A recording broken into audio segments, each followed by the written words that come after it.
Okay, thank you everybody for the coming to that panel session. You know, thanks God to the Mark's great idea to have the same session. I mean, actually 2 sessions each day. So this would be like, there would be technology session today and tomorrow, because normally the most interesting session is the one you are missing. The most interesting session is always happening in the other room. So we will try. So those who is missing ours will have an opportunity to see it tomorrow. And those of you who think there is better session in the other room will have a chance to see it tomorrow as well. Thank you very much for coming to our session. As you may notice, as it said in the agenda, it's a session about technology in order to cash its technology in credit.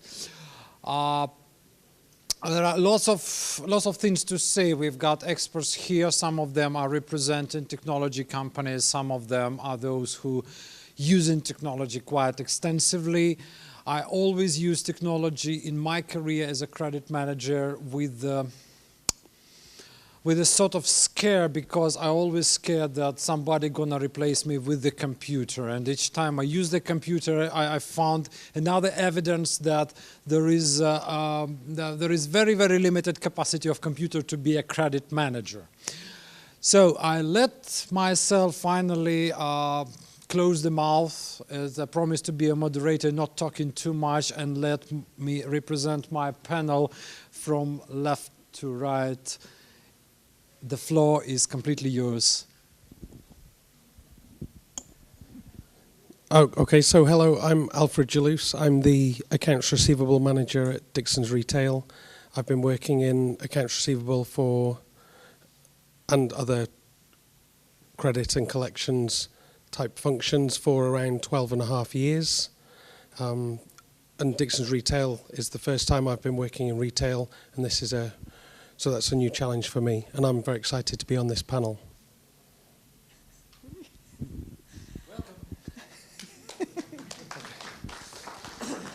Welcome. Good afternoon. My name's Emma Caster, for those of you that haven't met me before. I work for Company Watch. I've been in the credit information industry for over 20 years, developing products for the credit environment. And again, yes, it should be an interesting discussion this afternoon. Thanks.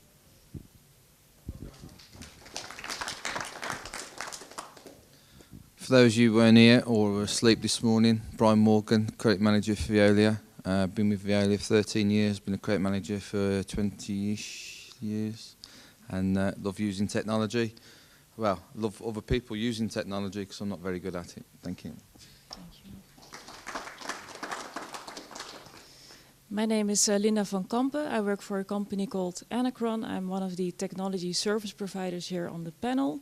And we are a company delivering SaaS services for the complete order-to-cash cycle for both the regional companies but also international clients.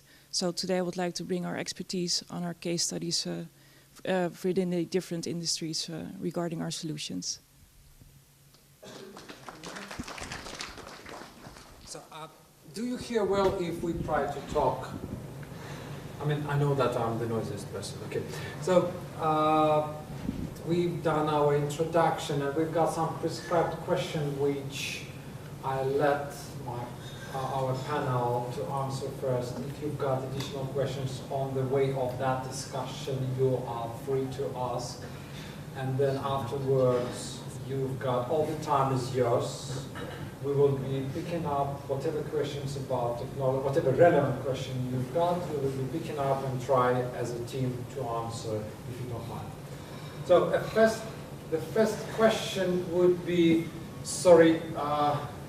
new technology implementation, how to get investment approved. So who will be volunteering to answer first? I think it would be gentlemen.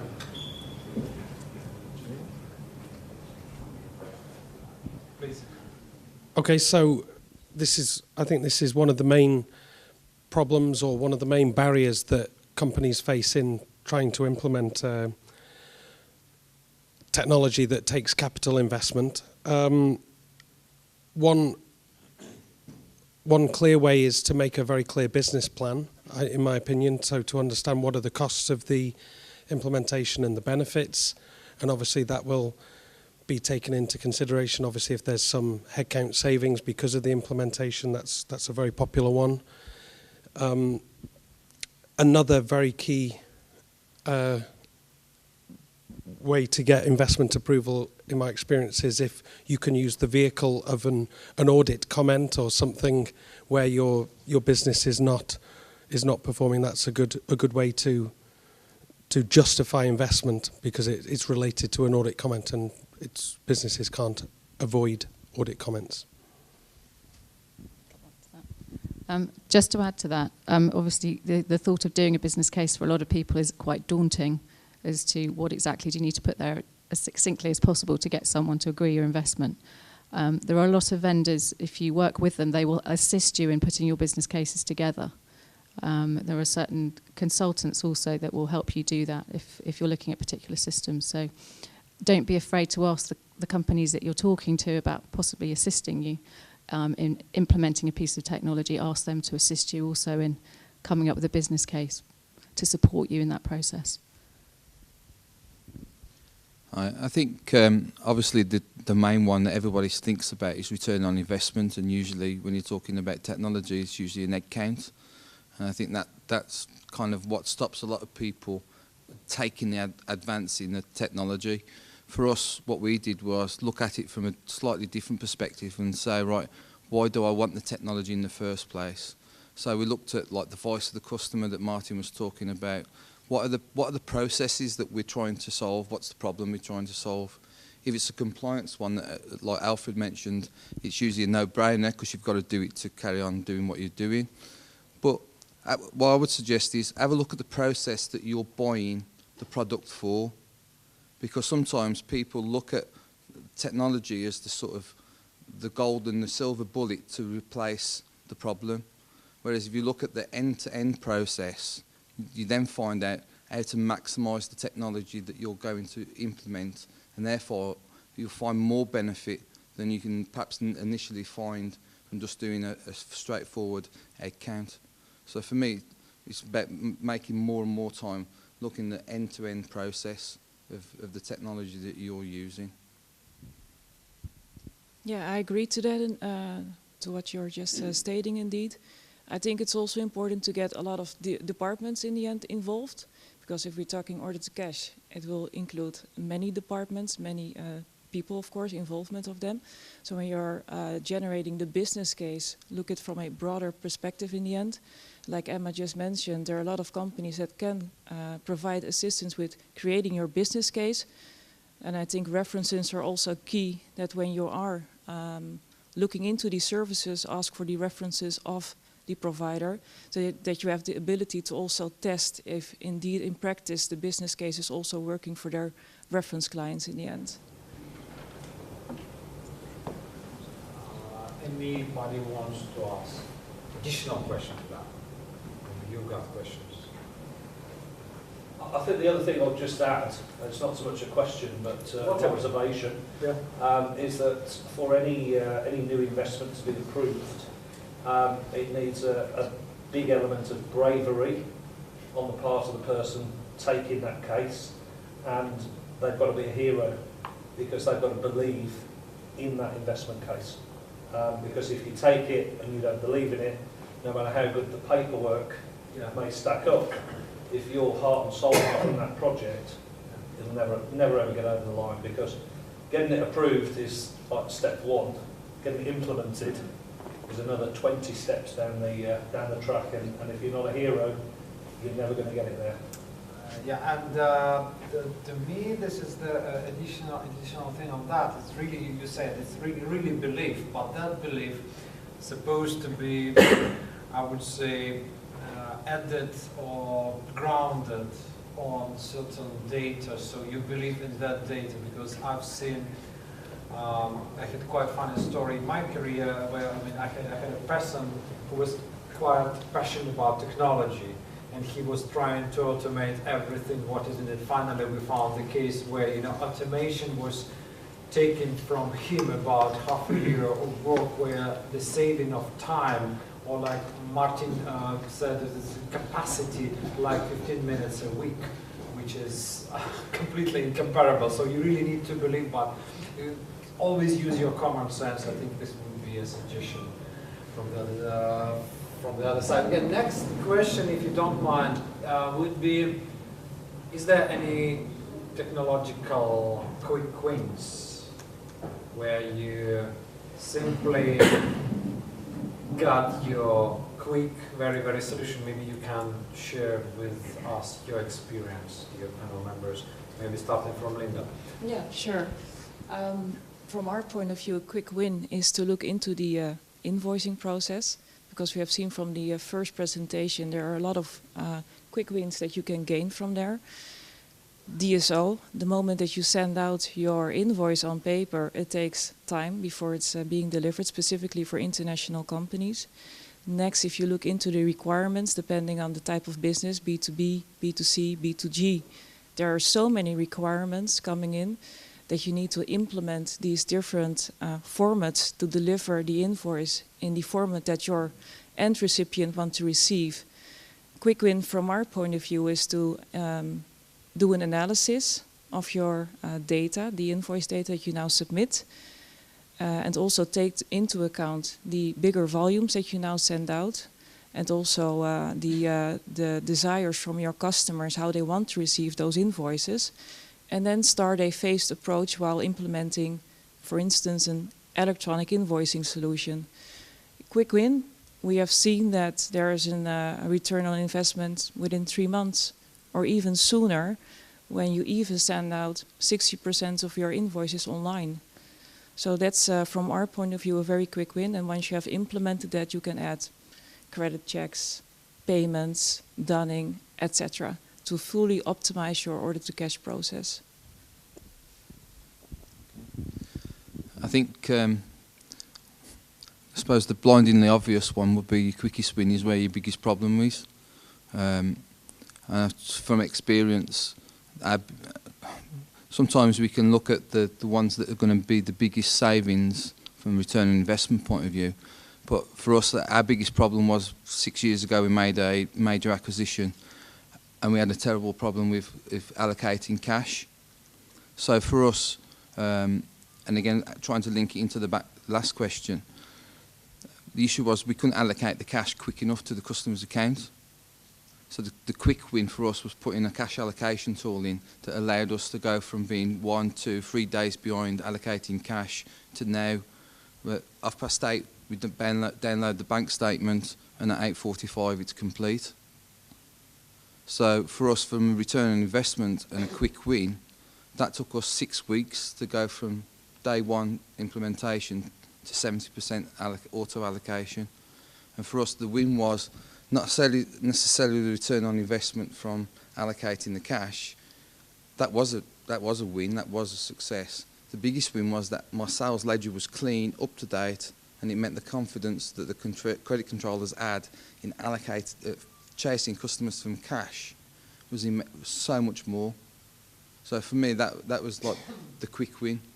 And I think lots of credit managers look at lots of things like processing applications, reviewing limits and risk, and what's their highest debts outstanding. But for me, the catalyst for our improvements was actually getting the cash allocated, today's cash allocated today, quickly, accurately, and promptly. And that gives the confidence to the credit controllers, to our stakeholders, and to our customers internally that we're doing a good job.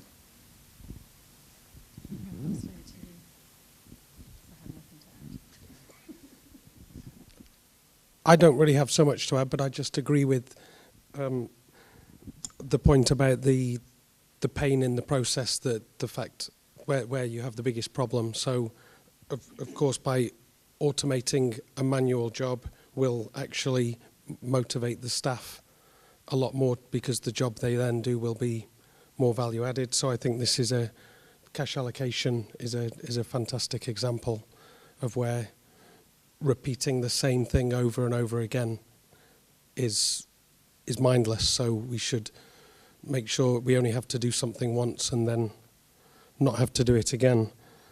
So yeah, and also probably if you, in the Hackett study this morning, there was the shared service centre life cycle, or showing the levels of different tasks that we're moving to shared service centres, and probably the things that are easier to move to shared service centres are probably where the quicker wins are, I would say. And the more complex the task is to move to a shared service centre is probably more complicated to automate through a technological solution. Thank you. Maybe we've got any observation or question?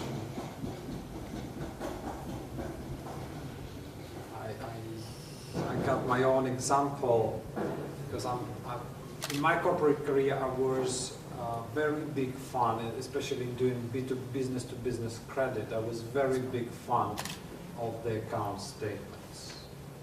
It's a document, and I was so dedicated to that. I was doing that in Excel because we didn't have technology. I was doing that in Excel manually myself with the company logo on Excel file. Then I finally found a subordinate because I'm quite, as I said, I'm quite scared about this different computer system, who managed to automate that in the SAP.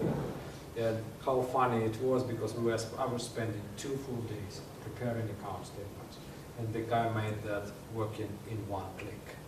All of the customers were receiving in 15 minutes all of the account statements up to date. But there is always the dark side of the moon. When we did that first time, all the customers received all the account statements. And we really had a scandal.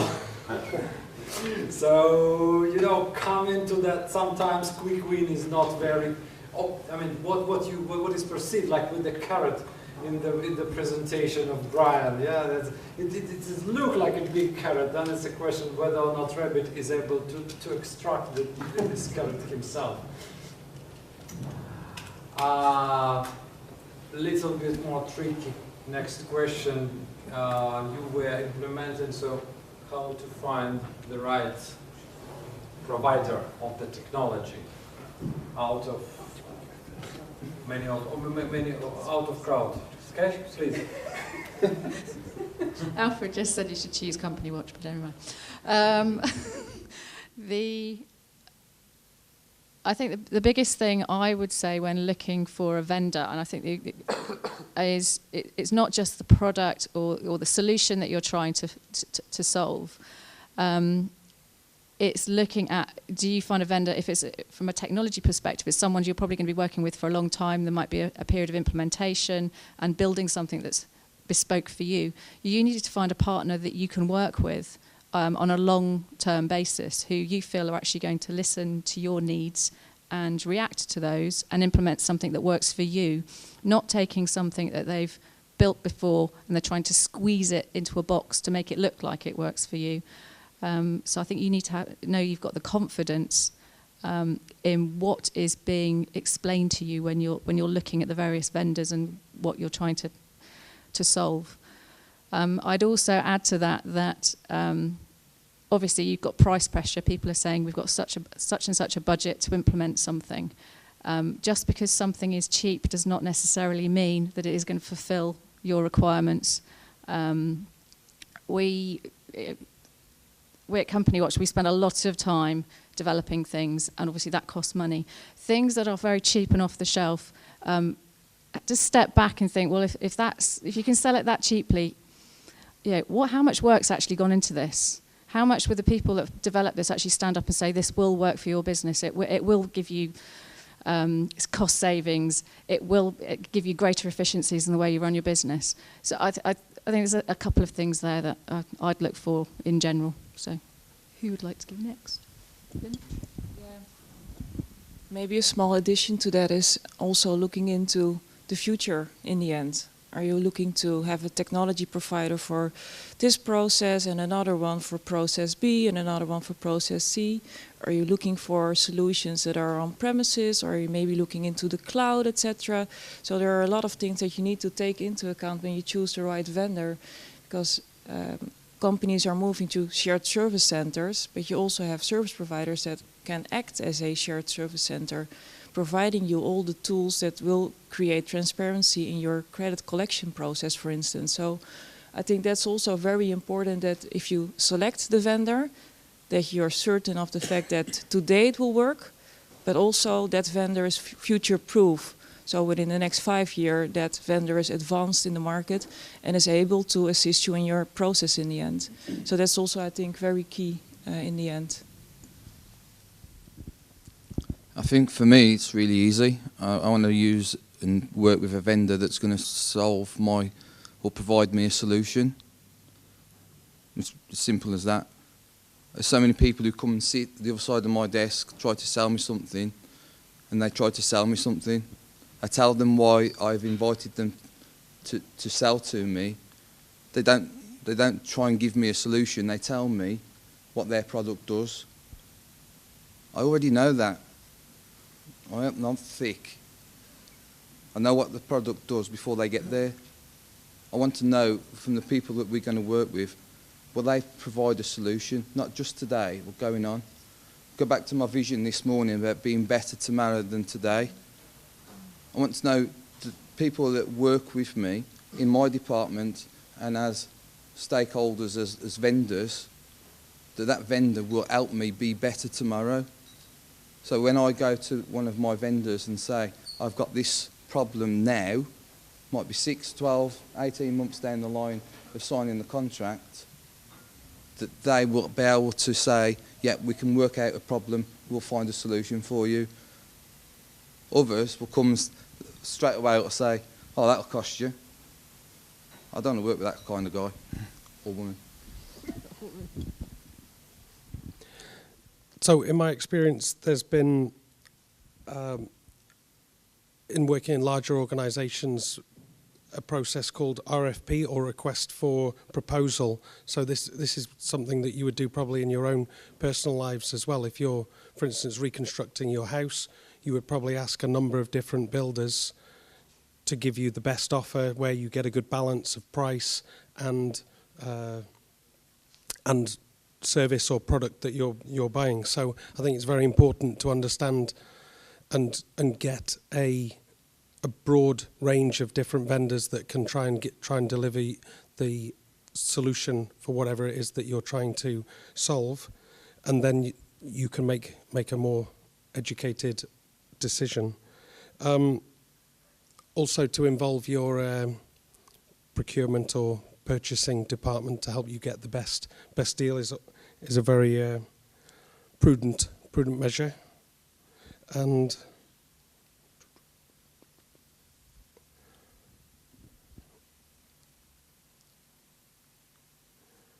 I think it's just to understand really what's your vision, what you want to achieve, to be very, very clear on what it is that you're trying to solve, will help the vendor then identify if they can give you the solution that you want.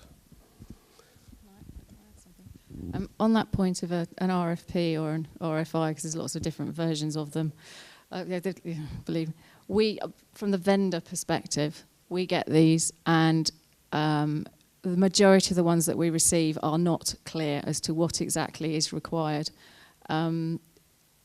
Sometimes it's a lot better to actually have a face-to-face meeting, as Brian's saying, actually sitting down and finding out what the problem is that you're trying to solve, rather than trying to actually articulate it in a document that then 9 times out of 10 procurement have had a look at, and they've tried to change it to a normal procurement type project for a tangible product rather than an intangible product about health and safety. So how do you say that a piece of software is health and safety compliant or whatever else? And we get these documents, and because you don't tick the right boxes, you get dismissed, and it's not relevant to what's what you're trying to achieve. So I agree that you have to go through a process, and it's a very good process to go through. Actually, have a list of what it is you're trying to do, but just be conscious and mindful of the people that are then receiving it, who've got to try and react to that, because sometimes it gets lost in translation. I agree. I completely agree. And there can be often multiple parties in the organisation trying to get different benefits from the same project. So that can be another challenge in trying to find the right vendor, that one part of the organisation wants one vendor because it gives them the benefits, and another part of the organisation wants another vendor because it gives other benefits. So, okay, so it's it's a world of complications in trying to find that right vendor. We did just an example. We did an RFI in the UK a couple of years ago for a major bank, admittedly on the procurement side rather than on the credit. They were asking for the impossible dream.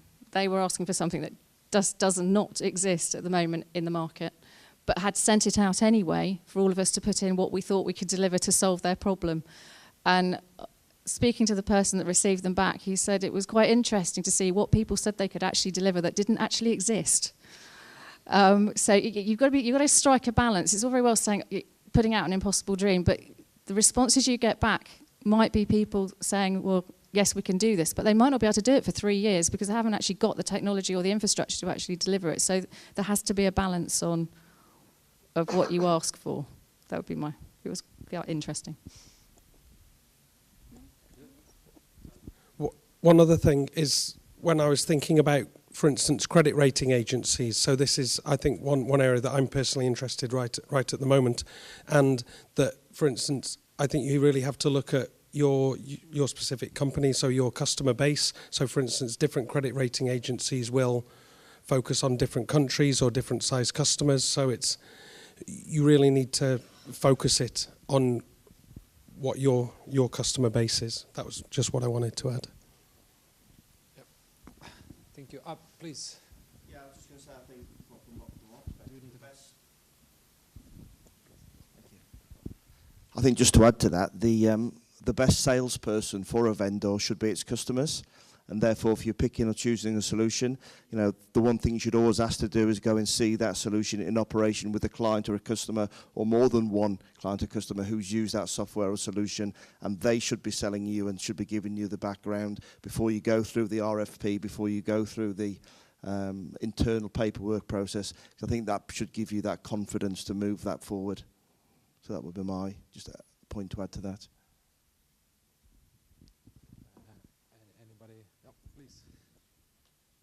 Hi there. Just going back to Brian's point, actually. So in terms of when you're in front of, or when you've got a vendor in front of you, try and understand the questions that they're asking. Are they just trying to sell you something, or are they really trying to get to the nub of the problem? Sometimes that problem's not easy to articulate, and sometimes the vendor has to be quite skilled in asking the right questions to really get under the skin of what you're trying to achieve. So yeah, going back to that original point, if you've got someone in front of you who is just trying to fit their solution into your company without really understanding the issues, then you've got to try and build that trust and credibility between each other. And I think the questions that the vendor asks goes a long way towards trying to build that trust and credibility. Thank you. Does anybody else have a question, observation? No, I just, quite summarizing a little bit and adding one more joke to that. So first rule actually to find right provider is to understand, first of all, be clear about what you need. It's one of the very first prerequisites, and then when you explaining that to the other people, to the provider, at least they understand preliminary where the direction is. Our next question, and the last of prescribed do's and don'ts on technological upgrade. Alfred, the floor is yours. Okay, so I'll start with the don't. So I think it's very, maybe it's a do and a don't. So it's very important, the roles and responsibilities within a technological implementation, meaning that the person who is involved in the implementation should be, I think, there after the implementation and not because more often than not, I think you can have somebody who's involved or who is running it and making decisions on the implementation who then won't be there within the organisation for long after the implementation, and so they don't necessarily care so much about what that final product is going to deliver. So I think it's very important to make sure that the people involved and who are making the decisions are going to somehow be accountable or responsible or involved in the running of that or the success of that implementation.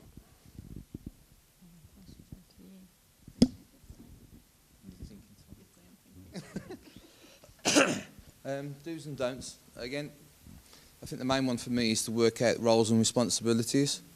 So for me, using the cash allocation tool project again, it was my project. I was the business owner.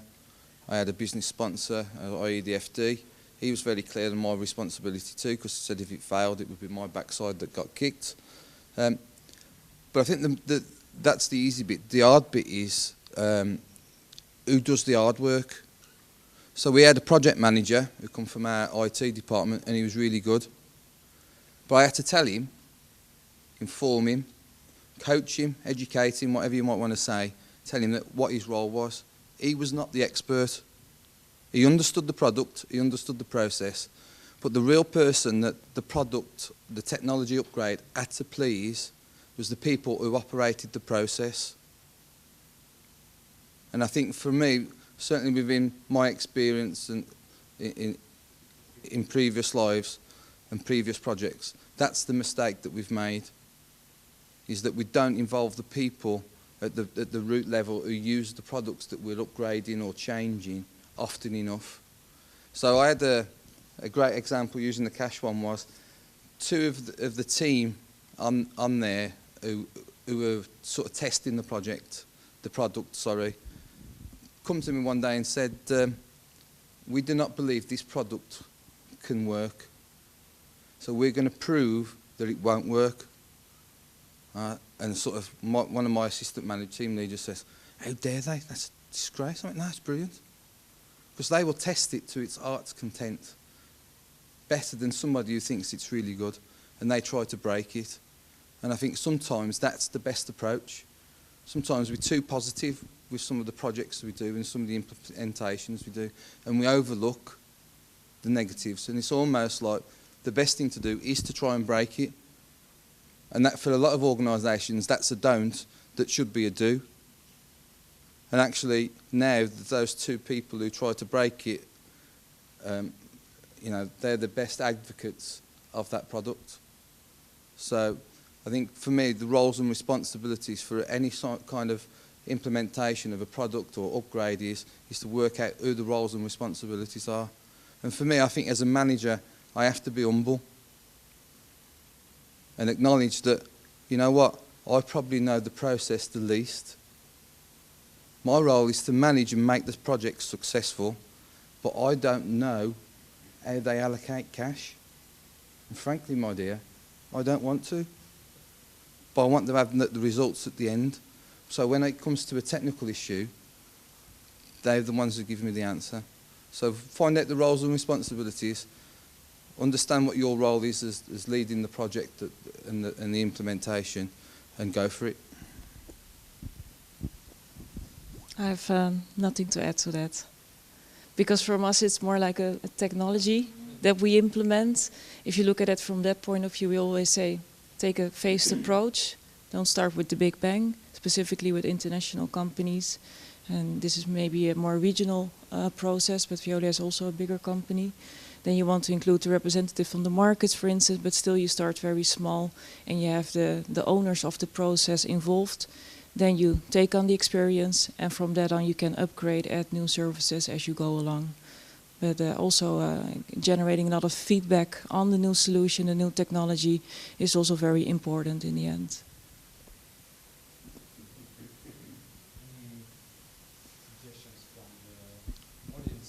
Just while you're thinking, I think just to go back about the project manager, their role often is just to get the project delivered and done.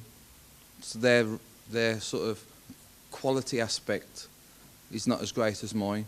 So therefore that's why I think you can't just leave it to the project manager because he's just delivering what he's delivering. It's my KPIs, it's my process, it's my budget, my product. I have to own it, and I think you can't, abscond from that responsibility. I have nothing to add. So. Any perhaps observation about that? No, I mean, during the session I was thinking, keeping in mind maybe implementation KPI or something what was Martin Kirby just saying just after lunch. So good thing about the technology implementation, how much time how much capacity you free with the new technology. It could be good, I would say, quantification of your judgment. We've done with the questions we believed it is relevant to you. So now is just the right time to let you ask your own questions. What your questions are. Please feel free.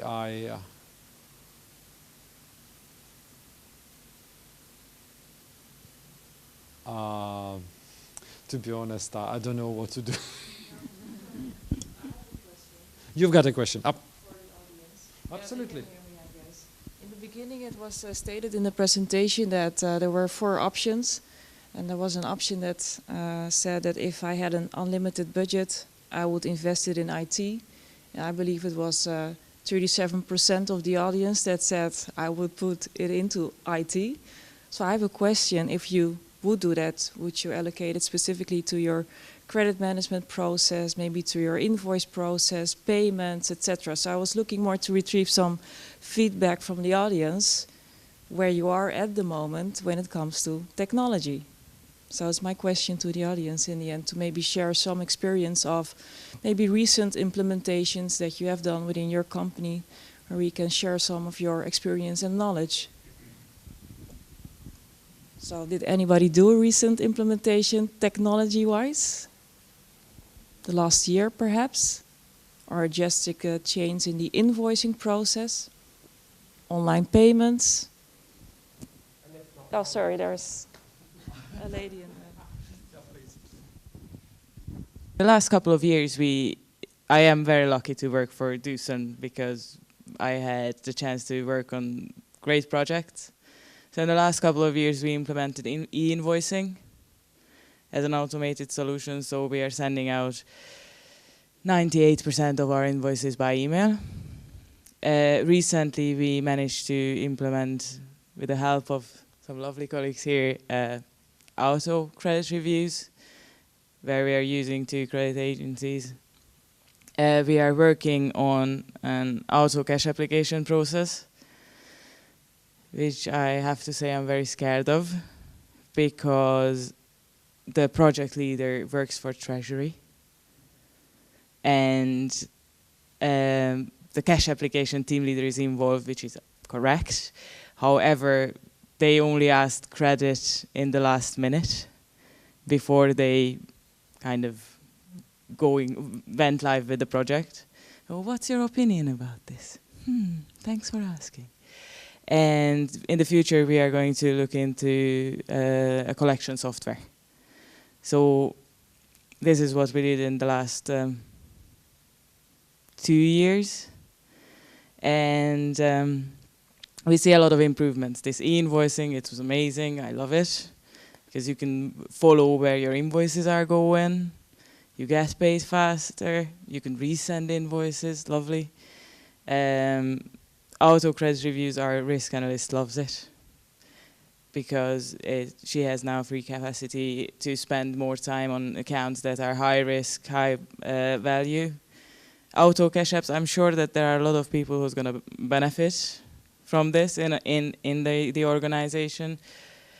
I'm still scared, and I'm actually looking forward to the collection software, because it sounds interesting, and maybe I'll be able to free up some time for other trainings or new projects.